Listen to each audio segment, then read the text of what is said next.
Welcome to another episode of Dox'n Reality, and I'm your host, Mr. Paradox. Without further talking, let's just go and get right into the content. How dirty is our money? The onset of the coronavirus pandemic is forcing institutions around the world to rethink about one particularly germy surface: cold, hard cash. This is going to be hard to hear, but according to multiple studies, microorganisms found living on the surface of cash and even credit cards range from mouth and vaginal bacteria to flu-like viruses. Okay, so the question is, humans have been, evolved to deal with this shit for over, what they say, hundreds of millions of years, and however fuck long they say. I don't believe in that evolution shit, but we've been dealing with this shit for how long, and I think we've effectively learned how to live with this shit. But now you want to do something about it? It's like when they start just making change for the greater good, y'all need to be careful of that shit. Because typically they're gonna put shit that goes in their favor and where they have control, and what they say goes. And if you go against it, they'll figure out a way to shut you out. So never be dependent on anybody, really. But what if you can make your daily purchases without touching a thing? Well, it's like, what's the point of having a motherfucking object then? Welcome to Sweden, where thousands of people are inserting tiny microchips under their skin so that they no longer have to carry cash, IDs, gym passes, and key cards to get into work. Okay, so you lose all that shit, you can get it replaced. With this microchip and all this shit. Suppose they shut off your microchip because they don't like something you posted on social media. Then what? I have 2 microchip implants, one on the right and one on the left. I got the micro implants because I wanted to be part of the future. I don't need keys, so I'm able to actually open the doors. What do they lock your ass out? With my hands. These tiny chips. And once they say if somebody wants to get your shit, instead of just taking, your personal belongings, they have to cut your whole hand off now. Y'all don't think about shit like that. Oh, you don't have this? Okay. Are about the size of a grain of rice, and they're trying to sell you on the idea. Planted into the back of the hand with a syringe, and so far about 3,000 Swedes have gotten them implemented. So in Sweden you can actually use it to put your train tickets inside. You can actually use it with Scandinavia's biggest gym chain. How many people actually lose their shit on an average basis? It ain't that much in order to justify this. So you don't actually need to show your membership card. Hold on, what was the title? To put your train tickets inside. You can actually use it with Scandinavia's biggest gym chain. Head of Services Epicenter Stockholm. She's in one of them high positions and whatnot. And typically there's an old saying, I forget which book it was. I think it was Quiet Weapons for Silent Wars, or Silent Weapons for Quiet Wars. One of the things that stood out to me, and it was said about Meyer Amschel Rothschild. He discovered the principle of, I don't remember what the principle was, but the quote was, if you assume the position of power, or appear as if you have power, then people soon give it to you. So people who are in exalted, quote unquote exalted positions start doing shit that's futuristic or trendy. The rest of the world just follows because, hey, that's the thing to do, right? Oh, it's the future, right? Well, the same thing with all these goddamn social media influencers and all that. It's like monkey see, monkey fucking do, follow and all that. So you don't actually need to show your membership card. I use it personally as a business card. So you can actually put your phone on my hand and then my LinkedIn pops up. And why the fuck do we need any of this shit? What's wrong with the way we've been doing it for the longest time now? So, who's behind this technology? This is Hans Sapien Show Blood. That's a goddamn lie. Somebody beyond him was doing this. and he's the CEO and co-founder of Disruptive Subdermals. They're one of the leading companies when it comes to developing microchip technologies. I first encountered chip implants for humans almost 10 years ago. I felt that this is a very interesting technology that we could potentially do some awesome things with.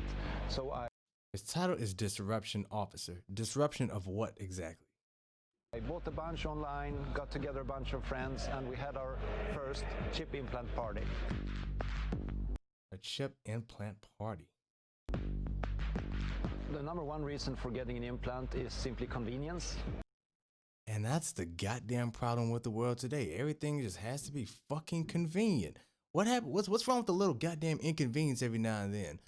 Convenience is the number one reason why Amazon is so goddamn rich, because motherfuckers can't wait.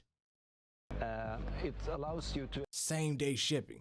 I mean, don't get me wrong. I ain't gonna sit there and lie and say I did not enjoy the shit, but it kind of takes away from, actually going to the store, picking the shit up. I mean, I could understand if it was something that you just can't get in the store for some reason, like locally. I could, or if it's from like an item only, available around the world, like Coco's in Japan. If they had that shit here, excellent. But we don't have that shit here. But you can get the packets of the curry mix delivered to you. Okay, that's an example of where it may be needed or wanted in that case. Not because you don't want to take your ass right next door and get the fucking milk. You just have somebody drive from such and such delivered to your door. That's a fucking waste. eliminate some of the clutter in your life. Implants can also be used for making payments. If you want to reduce clutter in your life, stop buying so much shit. For example, here at Epicenter in Stockholm, we use our implants in different vending machines, buying snacks and candy and juices whenever we feel like it. These sound like fucking waste of money. Microchips may sound too futuristic for you, but Sweden is expected to be the world's first cashless economy by March of 2023. But now, microchips could be used for more than just convenience. They have the potential to change healthcare and the way governments are handling the coronavirus crisis. I am convinced that smart implants will provide a marvelous value to people who suffer from different health conditions and need to be able to log their vital parameters on a regular basis. It could be body temperature, pulse, blood pressure, and imagine if you could just do that by swiping yourself with a smartphone at any time. For example, the implants that we designed allow people to measure their body temperature. So with these chips, if they're programmable, from that close, what's to say somebody couldn't, I don't know, hack into the central network and just upload a whole bunch of different shit that causes scanners to, be off the charts and say you're sick when you're actually not, thus forcing you, certain people who may have a certain disposition to certain matters, into, a camp or something like that where they are re-educated or exterminated. I don't know, y'all gotta think about the long-term effects of this convenience shit. Has some very interesting applications to see how fever is spreading in the population, and I think that we will really need those tools. You could also program in false positives To not least understand the ongoing pandemic, but in particular to be able to spot future pandemics at an early stage. So why wasn't there a pandemic after the what was that shit back in 1900s, Spanish flu? Why hasn't there been a pandemic since then? Somebody answered that. There has not been a pandemic since then. And then every other year you've had some outbreak of viruses that we've never fucking heard of before, or that never really threatened the whole entire population. You had H1N1, that swine flu shit, the Zika virus, Ebola, avian flu, what was that other shit? Anthrax and shit. And that's just in like the past 15 years. They've tried everything, and people have not just been that receptive to it. But I digress. But how safe is your data in a body chip? So I'm not particularly concerned about the hacking dimension of implants, because ultimately we would be the one doing that. processing of data doesn't happen in the implant. It's simply a sensor platform. All the processing happens Remember, they're the creators. They know how the shit works in and out, so they don't have to tell you what's in there. They know how it works, but they're not going to divulge that to you. The smartphone, that's where the data is analyzed and where it's packaged and presented. Cybertech experts still cite potential issues with data handling. If data isn't secure, others can access your info. And once it's out there, it's hard to get back. And in some cases, users could even be giving their data away without even realizing it in the terms and conditions that they sign on their smartphones. But with the way technology is headed, we could see a future where microchip implanting becomes the norm. I believe that I'm going to be able to use my microchips to do payments in the future, identification, tickets. In Sweden, every shop, in every kiosk, in public transport, there are always these touch terminals where people either touch their phone or their wallet with a credit card inside. So this means that the infrastructure for making payments also with an implant are already there. The question is, could this Black Mirror type of technology be implemented in other countries? Han's ultimate vision is to take health microchips to developing countries where healthcare systems are less developed. And notice whenever they do that shit, they always pick Africa. They always pick the outlier of the group. You know, the one that looks the most sick in order to represent the whole. They always fucking do this shit to Africa. They always do this. So that people in remote areas with limited access to hospital facilities could just send their health information to doctors around the world to receive diagnosis. And notice it's places with brown skinned people, you know, Indians and blacks or Africans. Well, whatever you going to call them. Diagnosis. But until that technology is fully developed, would you be willing to get a microchip? No! Fuck no! Thank you, Nancy. Yeah, he speaks for both of us at this point.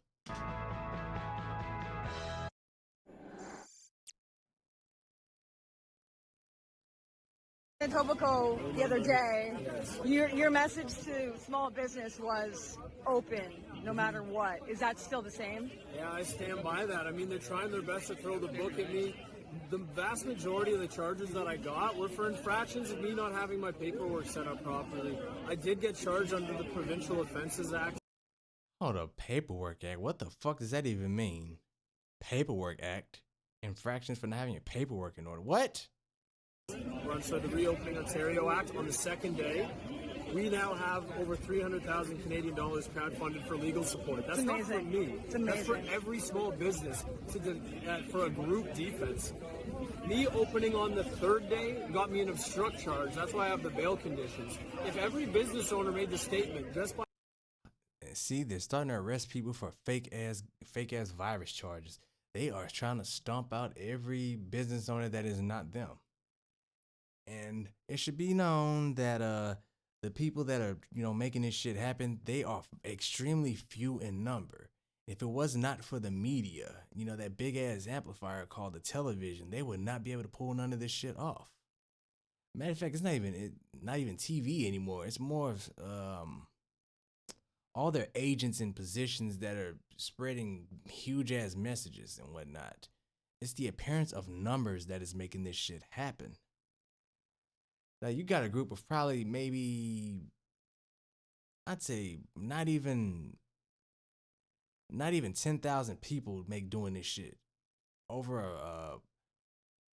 I'll just say probably 20,000 people, if that, and that's me being extremely generous. It's probably like in the low. Shit, I'd go on and say probably like less than 1,000 people who are doing this shit to the whole entire world. Opening up one day in protest, not doing anything after, you will not be arrested, you will not be brought into jail, you will just be fined under the Reopening Ontario Act. The measures in that act have to be proportionate, and they're not. They're disproportionately affecting small businesses. So you're well within your rights to open. We're going to have the best lawyers in the country to represent every single business who's doing this. It's not for Adamson Barbecue. It's for small business. You really should put a torch to them damn lawyers. Them lawyers are not on your side. I don't give a fuck how much of the defense they're trying to put up. They are officers of the court. That means they work for the court. They will do what's in the best interest of the court. If the court pretty much, if it makes more sense for the court to burn you, they're going to go with that because their loyalty is to that bar association in the UK. Go ahead and do it. Open up. Let's see how it goes. There's going to be a bunch of people doing it this week. And do you have any messages for the people who support you, who donated to the GoFundMe, and who have big been... gratitude to everybody. $300,000. Are you guys kidding? I can't believe that. That support came in all across North America. It's incredible. You guys are going to now fund this fight for freedom through our legal system. And it's good to see you, though. Now, y'all got to go outside the legal system. Like, using this very same system that they're using to oppress you is the definition of insanity. We're glad you're out. We're glad you're out. We were really rooting for you. We were down there at, they had a barbecue set up out front. I saw you guys went down and had the grill going. That's amazing. Yeah. The support's amazing. It's not just me. This is everybody here. It's incredible. We're behind you, though. I'm grateful for the opportunity to stand for everybody and that I happen to have this business that can help. Yeah, thank you. That's awesome. Really from the bottom of my heart. I just spent over 30 hours detained for mischief and obstruction charge. That's something that most people don't even get brought in for. It took so long today because the Crown Attorney was being advised at a province level on what my bail conditions should be. One of those bail conditions is that I'm not allowed to use, communicate, or post on social media. That's an obstruction of your First fucking Amendment rights.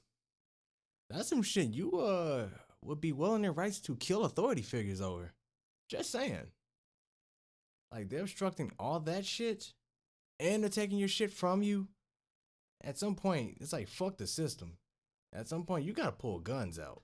That to me is really interesting. I wonder what it is that the province doesn't want everybody to know. But this Canada, though, I don't know, man. I'm just saying, at some point, guns got to come out. Trying to be civil with people who aren't civil. That's like that's like Poland trying to appease Hitler.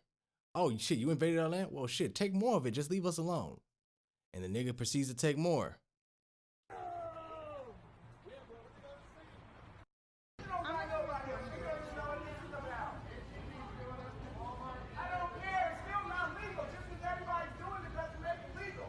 Thank you.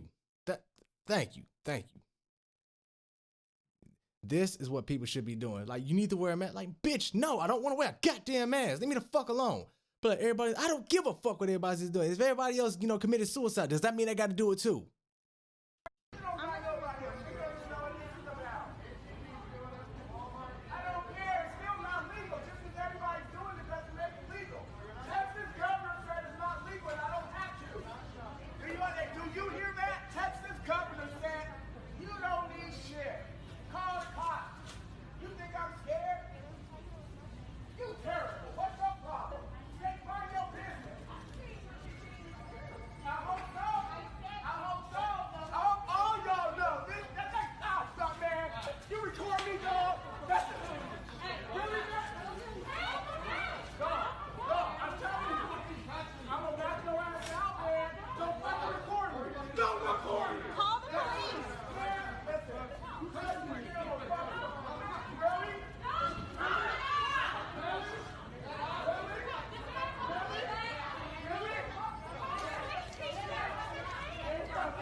Well, the man's right. Like, look at all these goddamn sheep. Everybody just walking around masked up. Because a governor, one man said, you have to do this. And he gets, people do, must have not did well in school. Everybody must have been D or C students, because all this average shit, it should be like basic average information that they can't infringe upon your rights. And what is these governors and all these politicians, where do they get their authority from? And it says it right there in the basic laws and all that shit. They get their consent from you. So if they say you have to do this, and it's like, bitch, who gave you the fucking authority to do that? We didn't tell you you do that. I'm the governor. No, fuck you. You said you saying you can do this just because you feel like you have the right to? No, fuck you. And at that point, it still baffles me how people like will allow like one person that they've never met have this much influence over their lives. How they let little words on paper dictate them giving up like half their check and all that shit. Like let's just say you working and you making 15,000. Let's say rappers these days, they make their money from rapping, from their words, from their gifts. But government says you got to give up half of that. And it's like, what the fuck did the government put in for this? Nothing. Like, you did all the work and they over there taking half. Like, I ain't gonna lie, if I was in a position of authority, I'd take advantage of your ass too if you let me. But the fact is, the problem is too many people are letting this happen. Like, we all claim to be educated. We all claim to, want to be one of the greatest countries on earth, one of the most educated, but we're letting basic shit like this slip past us every fucking day unnoticed. Or no, not unnoticed, just unobjected. Throughout the summer, Democrats cruelly blocked COVID relief legislation in an effort to advance their extreme left-wing agenda and influence the election. Then, a few months ago, Congress started negotiations on a new package to get urgently needed help to the American people. It's taken forever. However, the bill they are now planning to send back to my desk is much different than anticipated.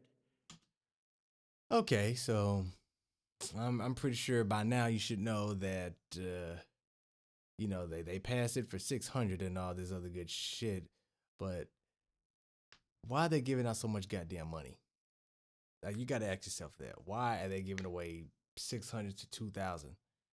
Because people are behind on their rent and all. No. It's not that. They don't give a fuck about you. They've shown that multiple times, especially given how long they took to have this shit. And then all that money they're giving to you it's out of thin air. It's money that has an interest on it. In order to adequately explain this, I'm going to give you like a short breakdown of what is called fractional reserve banking, or the magic money system. And there are other videos that go into more detail and explain it far better than I ever could.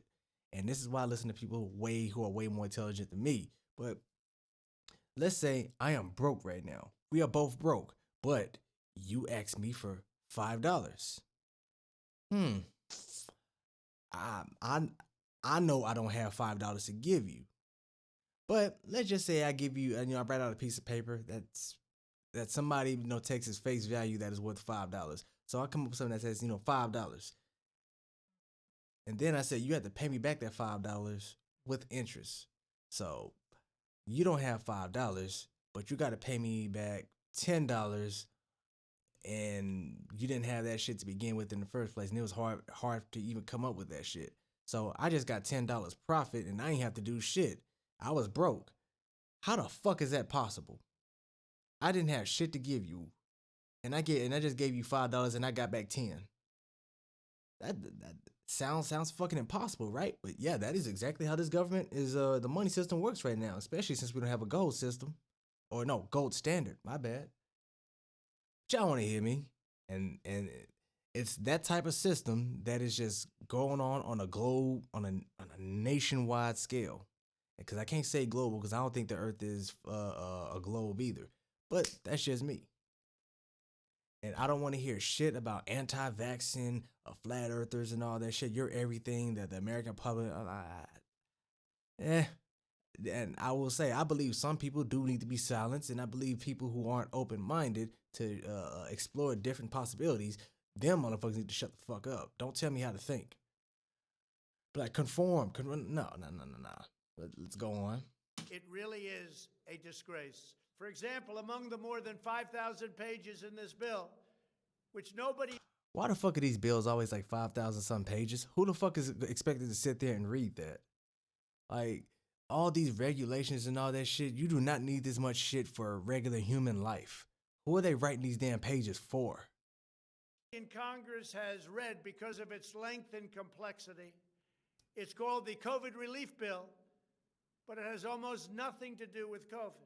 This bill contains $85.5 million for assistance to Cambodia, $134 million to Burma, $1.3 billion for Egypt and the Egyptian military, which will go out and buy almost exclusively Russian military equipment, $25 million for democracy and gender programs in Pakistan, $505 million to Belize, Costa Rica, El Salvador, Guatemala, Honduras, Nicaragua, and Panama, $40 million for the Kennedy Center in Washington, D.C., which is not even open for business, $1 billion for the Smithsonian, and an additional $154 million for the National Gallery of Art.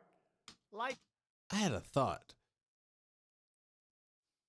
There's this book I read a while back, and the protocols of the elders of Zion and whatnot. In one of their, point plans, one of their goals, one of the ways they would accomplish this new world order and all that shit was to use open hypocrisy. Now, that's why I don't believe any politician, because anything, anytime their mouth is moving, they're lying. Shout out to Pastor Darrell for that one.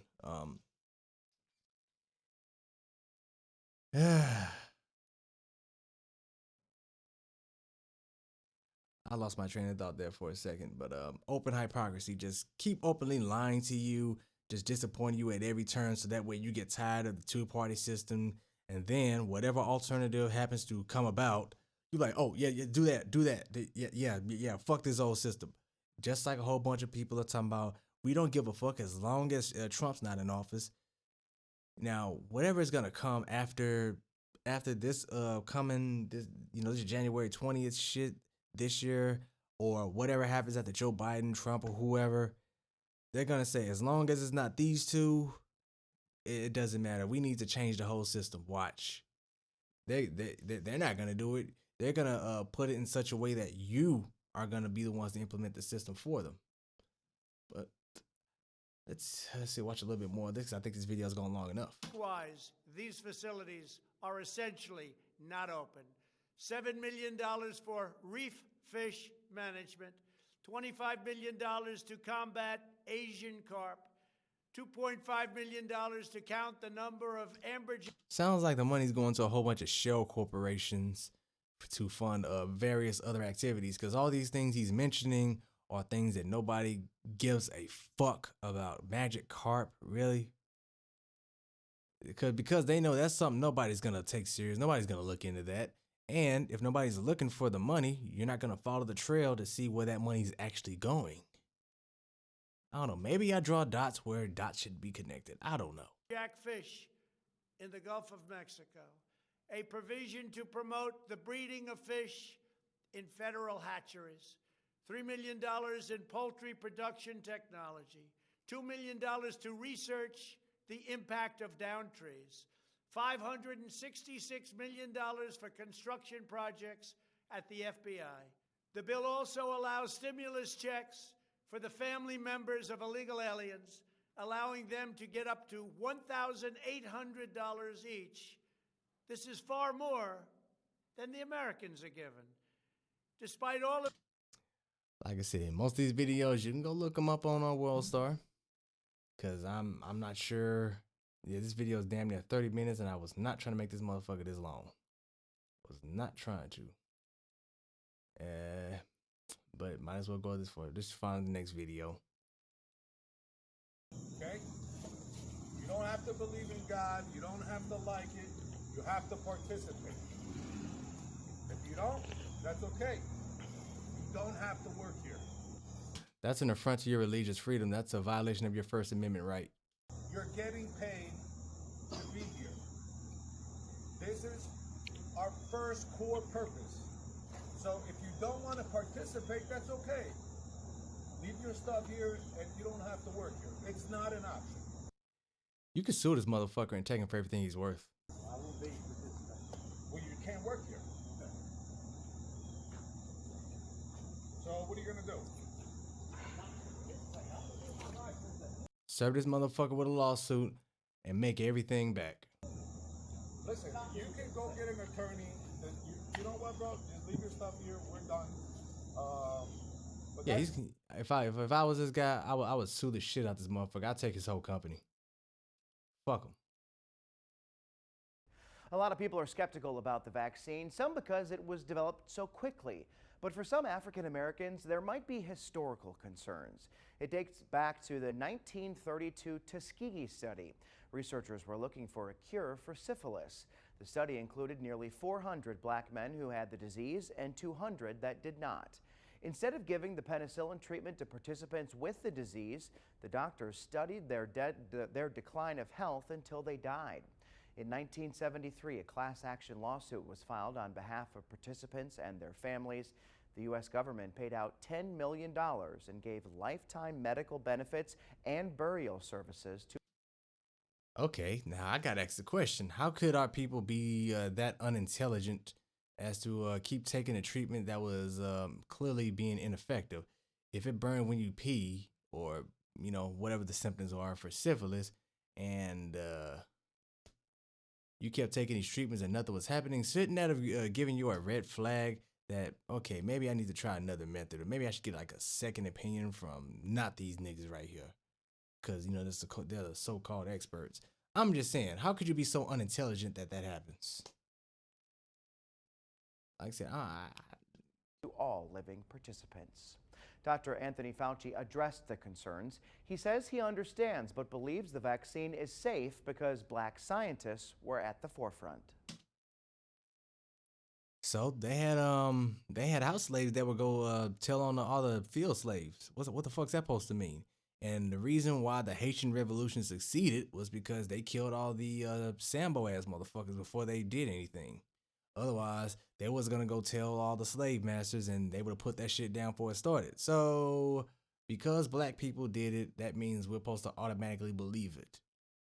I mean, and like I said, typically niggas kill niggas more than anybody. So what's to make this situation even different? And if he's the head of you know, this whole, you know, the head of research and all that shit, then what the fuck are these two? He would be the you know, plantation owner, and these two would be the house niggas. That vaccine was actually developed in my institute's vaccine research center. Yeah, plantation owner. By a team of scientists led by Dr. Barney Graham and his close colleague, Dr. Kizzmekia Corbett. So the first thing you might want to say to my African-American brothers and sisters, we're not fucking related. Don't call us. No. Is that the vaccine that you're going to be taking? No, that you're trying to push on us, and I'm not taking that shit. Was developed by an African-American woman. And shouts out to Tommy Sotomayor for this one, but black women tend to have a large history of being the right hand of white supremacy. And this is he's pretty much telling us that it was developed by a black woman. So, okay, you know, I don't have an analogy for that right now, but just not taking it. Like, shit, perm was supposedly invented by a black woman, and look what the fuck it does to black women's hair. Does that mean it's okay to take the shit? What was that, Nancy? No! Fuck no! But somehow... You know, I think they already know. But hey, what can you do, right? And that is just a fact. I mean, that is a fact. Dr. Fauci also says African Americans have been disproportionately affected by coronavirus. Just because a motherfucker says something doesn't mean it's true. I mean, these motherfuckers have been caught in so many goddamn lies and moving the goalposts. Why the fuck are people still believing what they say? He says black Americans make up 4 times the amount of hospitalizations. but I haven't seen anyone die of coronavirus at all. I haven't. If that was the case, if people were dropping dead from this virus or this bullshit, whatever it is, and then the numbers that they say, then we should see a body on every street corner. We should be seeing them in the stores when we walk around, but somehow we're not. And twice as many deaths. How dirty. But yeah, that's all we have for this episode of Dox'n Reality. Make sure you tune in for more Dox'n Reality. So, anyway, Mr. Paradox over and out.